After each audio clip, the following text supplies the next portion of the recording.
Chapter 02 The House of Durst. The companions awoke to a gloomy morning, the events of the previous night a hazy memory. As they gathered their wits, they noticed the wizard remained in his bed, his face pale and drawn. "He's not feeling well," Celine murmured, concern etched on her brow. The tavern below was empty save for the barkeep, who half-heartedly scrubbed a glass with a grimy rag. The companions exchanged glances and made their way out into the lifeless street.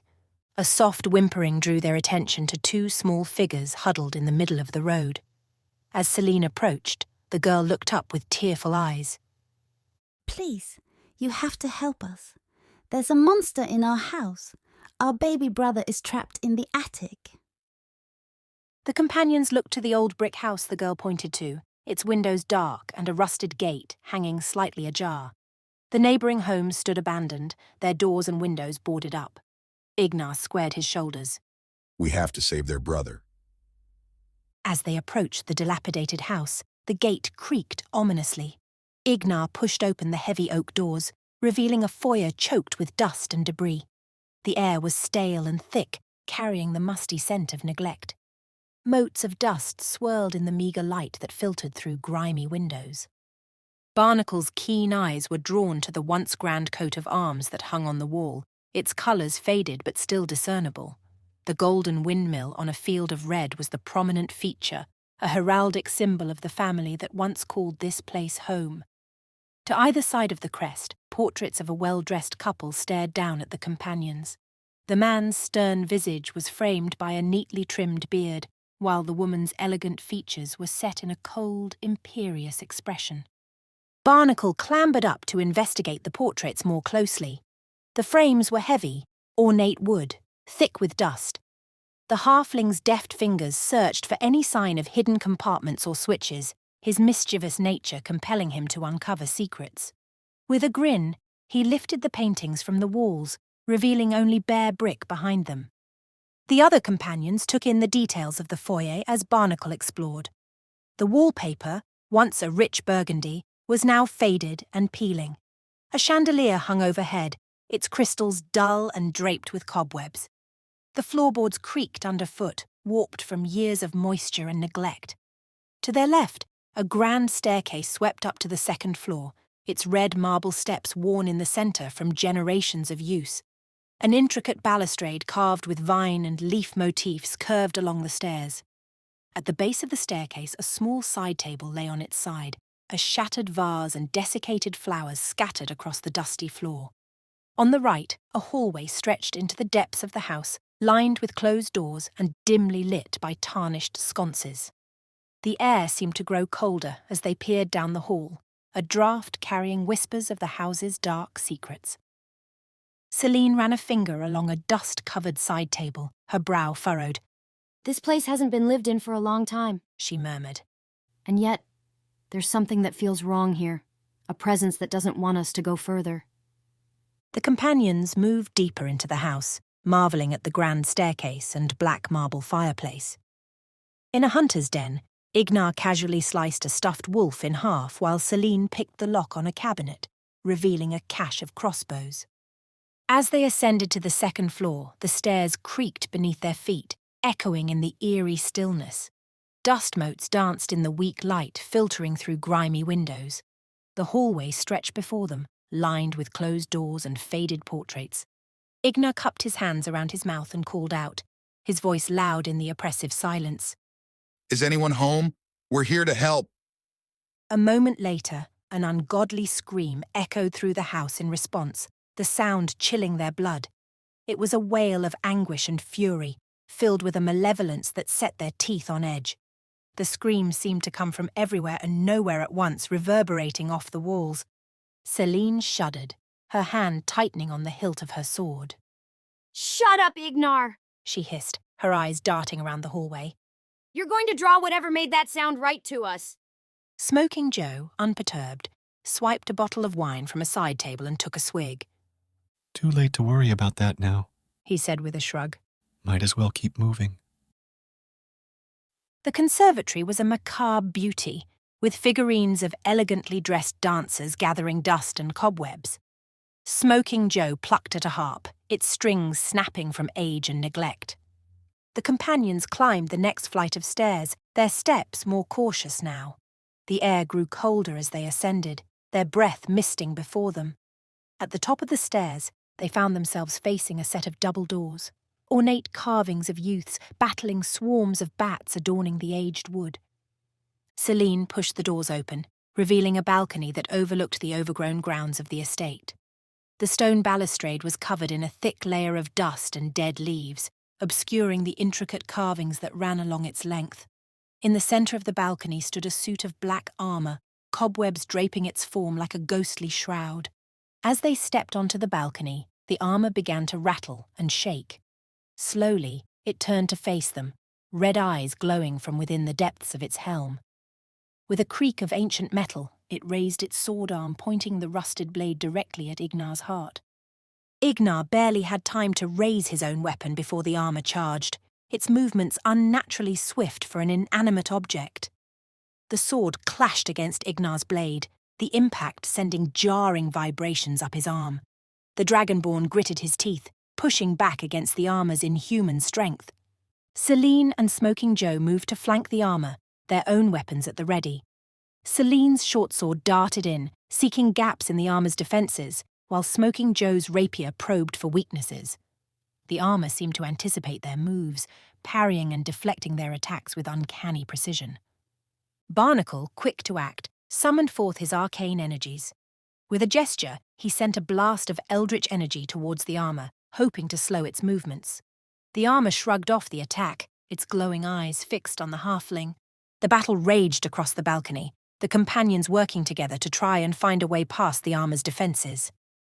Ignar rained down powerful blows, his sword sparking against the black metal. Celine's agile strikes slipped through the armour's guard, finding chinks in its plating. Despite their efforts, the armour seemed unstoppable. It moved with a speed and grace that belied its bulk, its sword a blur of deadly motion. Smoking, Joe cried out as the blade found its mark, cutting a deep gash across his chest. Ignar, seeing his companion's plight, let out a roar of fury. Summoning every ounce of his strength, the Dragonborn launched himself at the armour, his sword raised high. With a mighty blow, he brought the blade down upon the armour's helm, the sheer force of the impact causing the metal to buckle and crack. The armour staggered under the onslaught, its movements becoming jerky and erratic. Seizing the opportunity, Celine and Smoking Joe renewed their attacks, their blades finding weak points in the compromised plating. Ignar pressed his advantage, raining down blow after blow upon the armour. Each strike was like a thunderclap, the Dragonborn's muscles straining with the effort. The armour tried to mount a defence, but it was no match for Ignar's raw power. With a final devastating blow, Ignar's sword cleaved through the armour's breastplate, shattering the metal into jagged shards. The armour collapsed, its pieces scattering across the balcony, like the discarded shell of some monstrous insect. The companions stood panting, their weapons still raised, waiting for any sign of further movement. When none came, they slowly lowered their guard, exchanging looks of relief and concern. What manner of sorcery animates these suits of armor?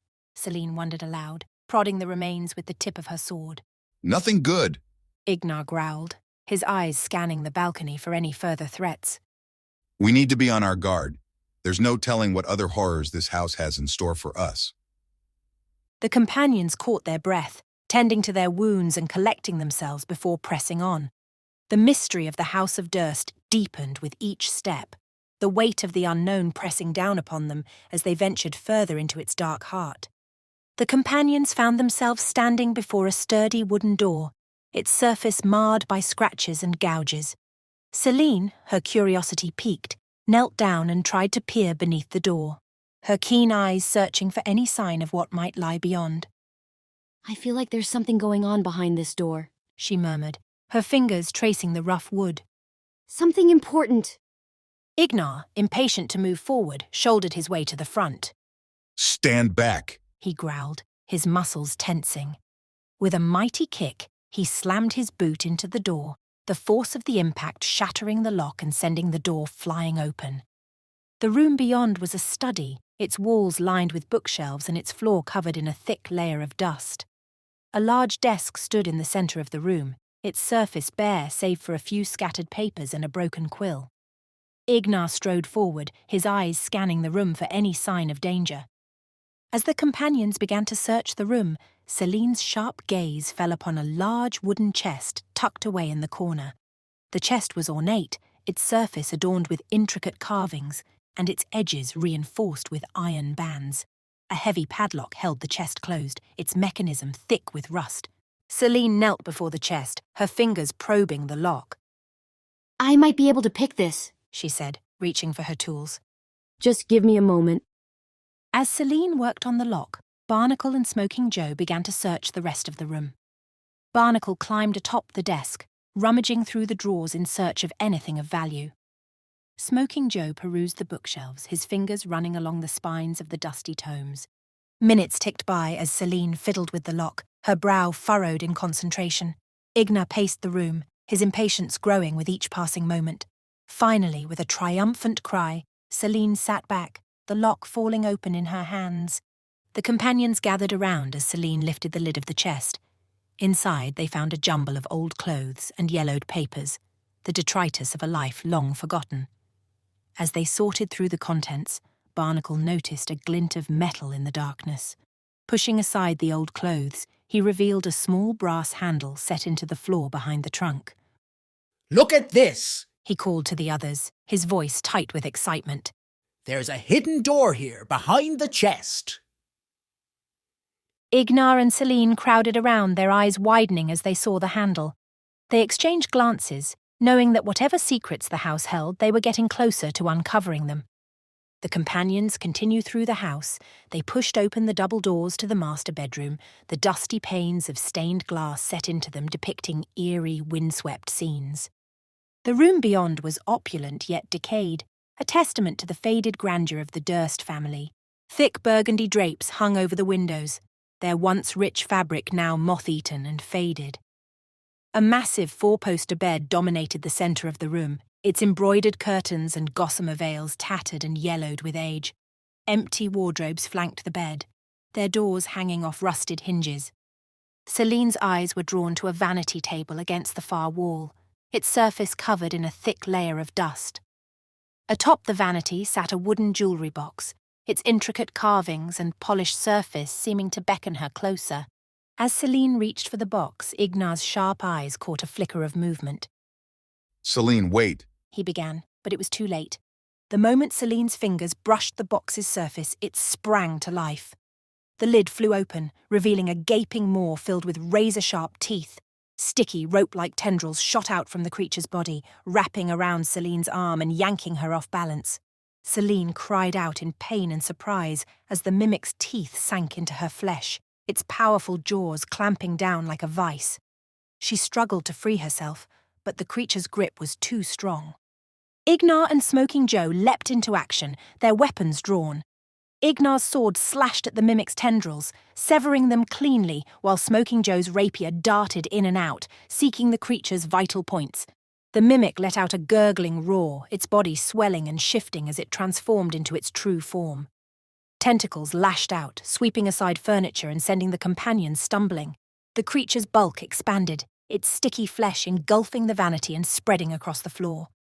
Barnacle, seeing an opening, darted forward and brought his quarterstaff down on the mimic's body with all his might. The blow landed with a sickening crunch, but the creature seemed unfazed. A pseudopod whipped out, catching Barnacle in the chest and sending him flying across the room.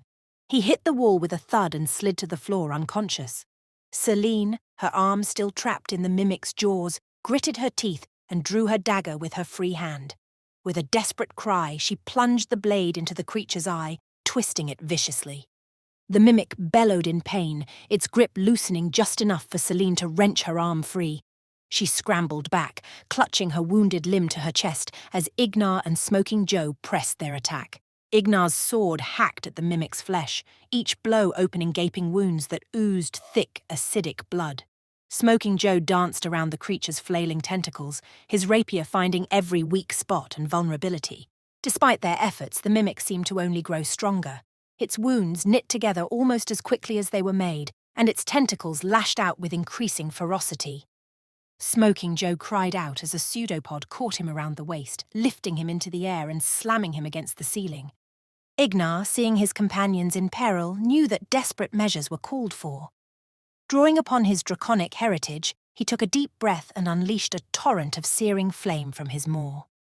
The fire engulfed the mimic, its sticky flesh sizzling and bubbling under the intense heat. The creature let out a shriek of agony, its tentacles thrashing wildly as it tried to escape the inferno.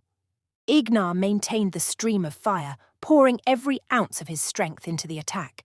The mimic's body began to blacken and char, its movements growing sluggish and erratic.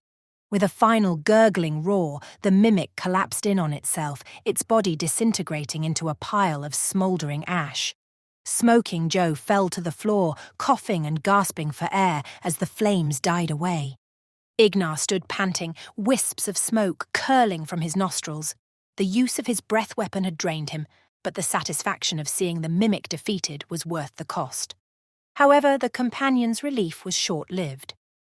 As the smoke cleared, they saw that Ignar's flames had not only consumed the mimic, but also ignited the surrounding curtains and tapestries. The ancient wooden furniture was starting to smoulder, and the fire was spreading quickly. We need to put this out before it gets out of control, Celine shouted, already looking for something to smother the flames. Barnacle, thinking quickly, stepped forward and raised his hands. Calling upon his arcane powers, he began to chant, his voice rising above the crackling of the fire.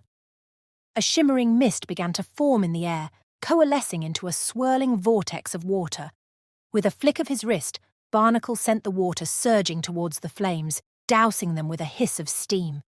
The companions watched in amazement as Barnacle's spell worked its magic, the water seeming to have a life of its own as it sought out every last ember and spark. In a matter of moments, the fire was extinguished, leaving behind only charred furniture and the acrid scent of smoke. Barnacle lowered his hands, breathing heavily from the effort of casting the spell. That should do it, he said, wiping sweat from his brow. But let's not make a habit of setting rooms on fire, eh? Ignar nodded sheepishly, realizing the unintended consequences of his actions. I'm sorry, He said, his voice contrite. I didn't mean to put us all in danger like that. Celine placed a hand on Ignar's shoulder, giving it a reassuring squeeze. You did what you had to do, She said softly. We all did. What matters is that we're all still standing. Smoking Joe, having caught his breath, began to pick through the debris of the room. Let's see if there's anything useful left in this mess, He said, his eyes scanning for anything of value. The companions nodded in agreement, their resolve strengthened by their narrow escape. They knew that the House of Durst held many more secrets and dangers, but they were determined to uncover them all. As they made their way out of the ruined master bedroom, Barnacle paused to look back at the destruction they had wrought. Let's try to be a bit more careful from here on out, He said, his voice tinged with concern. We don't want to bring the whole house down on our heads. The companions nodded in agreement, their resolve hardened by the close brush with death. The House of Durst held many dangers, but they would face them together, no matter the cost. The companions ventured cautiously into the nursemaid's quarters adjoining the master bedroom. As they opened the door, the temperature dropped noticeably, and an eerie stillness settled over the room. Smoking Joe entered the nursery first, his footsteps stirring up clouds of dust from the floor. Suddenly, a ghostly figure rose up from the floorboards, the spectral form of a nursemaid, her face twisted in anguish. The ghost pointed an accusing finger at Smoking Joe and let out a piercing scream. Smoking Joe felt an icy chill pass through his body as the ghost's wail seemed to drain the life force from his very bones. Ignar stepped forward, trying to reason with the tormented spirit. He spoke soothing words, attempting to understand the source of her unrest. But the ghost remained silent, her eyes filled with an unfathomable sorrow. Barnacle, too, tried to communicate with the ghost, asking how they could help her find peace. But again, there was no response, only the eerie stillness of the room. Smoking Joe, feeling the effects of the ghost's draining touch, stumbled towards the dusty crib in the corner. As he peered inside, the ghost suddenly vanished, sinking back into the floor and disappearing from sight. A moment later, she reappeared behind the group, her form now more solid and vengeful. She hissed at the companions, the sound like the rustle of dead leaves, and began to glide towards them with outstretched arms. Ignar, thinking quickly, grabbed a mirror from the wall and angled it to catch the light from the window. He directed the beam of sunlight towards the ghost, hoping to use its purifying power to weaken. As they caught their breath, Celine voiced the question on all their minds. What could have caused such anguish and rage in the nursemaid's spirit?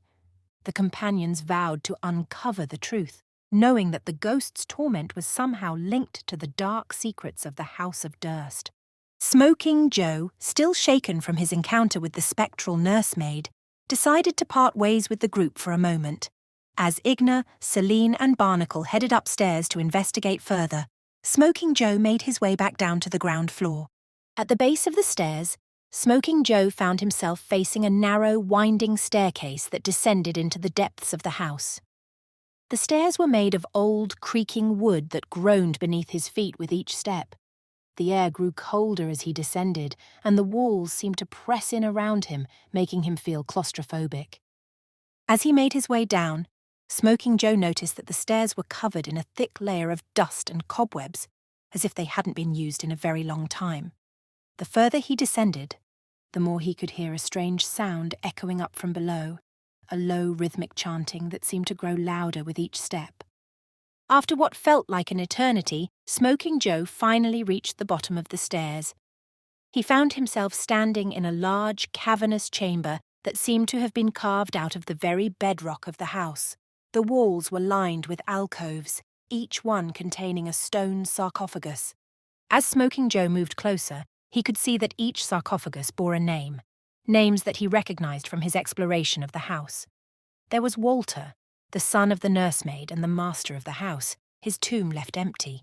Beside him lay Gustav and Elizabeth, the parents of Rose and Thorn, their sarcophagi sealed tight. And then, at the end of the row, Smoking Joe found 2 more tombs, these ones bearing the names of Rose and Thorn themselves. The lids had been left ajar, the empty sarcophagi seeming to yawn open like hungry mouths. With a shudder, he turned and made his way back up the stairs, his heart pounding in his chest. He knew he had to find the others, to warn them of what he had seen. But even as he climbed, he could feel the weight of the house's dark secrets pressing down on him, threatening to crush him under their terrible weight. As Smoking Joe descended into the depths of the house, Ignar, Celine and Barnacle continued their search of the upper floors. The staircase leading up was narrow and steep, the wooden steps groaning beneath their feet as they climbed. At the top of the stairs, they found themselves facing a long, dimly lit hallway. The walls were lined with faded portraits and dusty tapestries, their colours muted by age and neglect. The air was thick with the scent of dust and decay, and the floorboards creaked with every step. As they made their way down the hall, they came across a series of closed doors, each one identical to the last. Ignar tried the first one, but found it locked tight. He looked to Celine, who nodded and stepped forward, her lockpicks already in hand. With a few deft twists of her wrist, Celine had the lock open in a matter of seconds. The door swung open with a creak, revealing a dusty chamber packed with old furniture. Chairs, coat racks, standing mirrors and mannequins were scattered throughout the room, all draped in white sheets that had long since turned grey with age. Also in the room stood a large ornate wooden chest, its surface adorned with intricate carvings and its handles tarnished with age. The companions approached the chest cautiously, their senses on high alert. Ignar reached out and grasped the handles, his muscles straining as he lifted the heavy lid. As the chest creaked open, the companions gasped in horror at what lay within. Inside the chest, nestled among moth-eaten garments and tattered linens, was a desiccated corpse. The body was shrunken and leathery, its clothing rotted away to mere scraps. The empty eye sockets stared up at the ceiling, the jaw hanging slack in a silent scream. Celine stepped closer, her face pale. "This must be the nursemaid," she whispered, her voice trembling slightly. "The one whose ghost we encountered earlier." Barnacle shuddered, averting his gaze from the grisly sight. What kind of monsters would do this? Stuffing her body in a chest like some kind of twisted trophy. Ignar's jaw clenched tight, his eyes blazing with anger. The same kind of monsters who would torment children and perform dark rituals in the depths of their own home. We need to put an end to this, once and for all. As the companions searched the room further, Barnacle noticed something odd about the wall behind the chest. The panelling seemed to be slightly off, as if it had been disturbed recently. He stepped closer, running his fingers along the seams. There's something here. He murmured, his brow furrowed in concentration. A hidden door, perhaps? Ignar and Celine joined him, their hands probing the wall for any sign of a latch or trigger. After a few moments of searching, Ignar's fingers brushed against a small, almost invisible catch. With a click, the wall swung open, revealing a narrow, darkened passageway that seemed to lead deeper into the heart of the house. The companions exchanged glances, their expressions grim. They knew that whatever lay ahead, whatever dark secrets the House of Durst still held, they would face it together, no matter the cost. With a final, determined nod, they stepped into the passageway, ready to confront the evil that lurked within. As Ignar, Celine, and Barnacle stepped into the hidden passageway, they heard the sound of hurried footsteps echoing from behind them. They whirled around, weapons at the ready, only to see Smoking Joe rushing towards them, his face pale and his eyes wide with fear. We have to get out of here. He gasped, his voice trembling. There's something down there, in the crypts. Something evil. I could hear it chanting, feel its presence. The others exchanged worried glances, their own experiences in the house adding weight to Smoking Joe's words.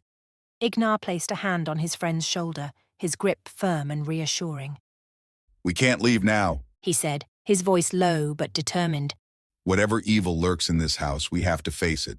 We have to put an end to it, once and for all. Smoking Joe took a deep breath, nodding slowly. You're right.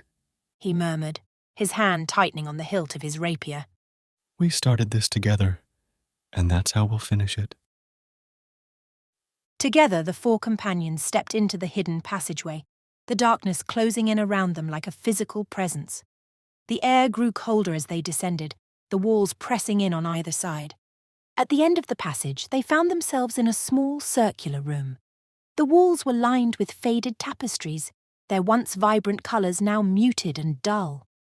In the centre of the room stood a small raised dais, upon which rested two small skeletal forms.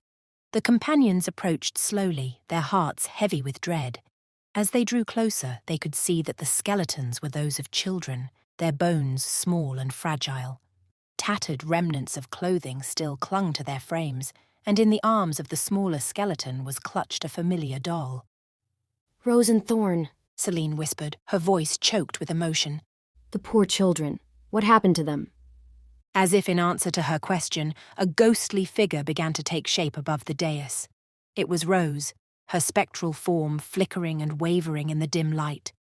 Her face was etched with sorrow, her eyes filled with a deep, unending pain. You have to help us, she whispered, her voice echoing strangely in the confines of the room. The monster in the basement. It won't let us leave. It won't let us rest. Ignar stepped forward, his voice gentle but firm. We'll help you, Rose, he said, his eyes locked on the ghostly figure. But we need to know more. What is this monster? What does it want? Rose's form flickered, her face contorting in confusion and fear. I don't know, she admitted, her voice trembling. All we know is that it's down there, waiting. We can hear it sometimes, in the quiet moments. A terrible howling that chills us to our very souls. Ignar and Barnacle exchanged a meaningful glance, a silent understanding passing between them. They knew what they had to do. Rose, Barnacle said, his voice soft and reassuring. We want to lay you and your brother to rest, properly, in the crypts below. Will you allow us to do that? Rose's ghostly eyes widened, a flicker of hope passing across her translucent features. You would do that for us?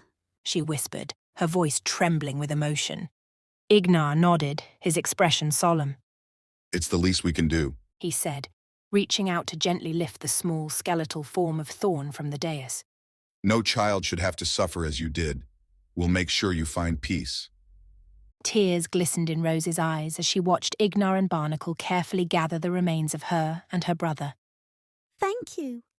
She whispered, her voice filled with a gratitude that transcended words. Thank you. With great care and reverence, the companions carried the children's bones out of the room and down into the crypts below. They worked in silence, each lost in their own thoughts as they prepared the final resting place for Rose and Thorn. As they laid the small skeletons in their stone sarcophagi, Celine spoke a soft prayer, her words echoing in the stillness of the crypts. Smoking Joe stood nearby, his head bowed in respect, his earlier fears momentarily forgotten in the face of this solemn duty. With Rose and Thorn finally laid to rest, the companions turned their attention to the task at hand. They knew that the monster lurked somewhere in these crypts, waiting for them in the darkness. Ignar took the lead, his sword drawn and ready. He moved cautiously, his eyes scanning the shadows for any sign of movement. The others followed close behind, their own weapons at the ready. The crypts seemed to stretch on forever, a labyrinth of stone and shadow. The air was thick with the scent of decay and the weight of centuries, and the only sound was the soft scrape of their footsteps against the ancient flagstones as they walked into the darkness.